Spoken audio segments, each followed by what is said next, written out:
Azərbaycan Kulinariya Mütəxəssisləri Assosiasiyası tərəfindən Qızıl Şah Milli Kulinariya Çempionatı keçirilir.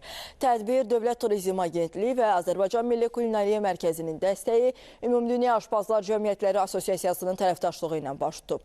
Daha ətraflı birbaşa bağlantıda olan əməkdaşımız Şahnun Qasımova məlumat verəcək. Şahnun, hər vaxtınız xeyir, eşidirik sizi.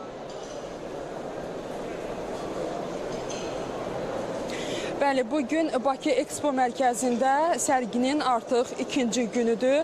Hazırda 6-cı Qızıl Şah Milli Kulinariya Çempionatı keçirilir. 31-ci Beynəlxalq Qida Sənayesi sərgisi çərçivəsində 4 gün davam edəcək bu çempionat 8 maya qədər davam edəcək.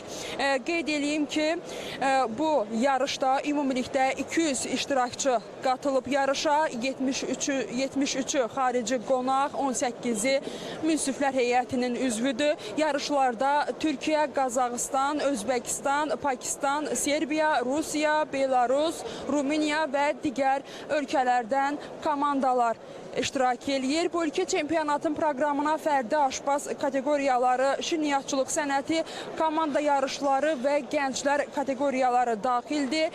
Eyni zamanda innovasiyalara, davamlı inkişafa və milli kulinariya ənənələrinin müasir beynəlxalq tendensiyalarla vəhdətinə xüsusi diqqət yetirilir.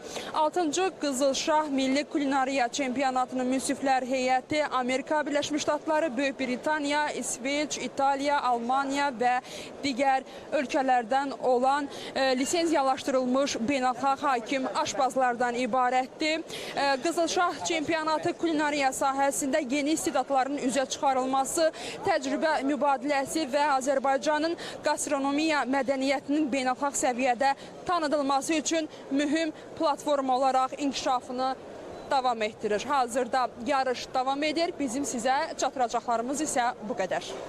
Əməkdaşımız Şahnun Qasımova bizə Milli Kulinariya Çempionatından dadlı görüntüləri təqdim etdi.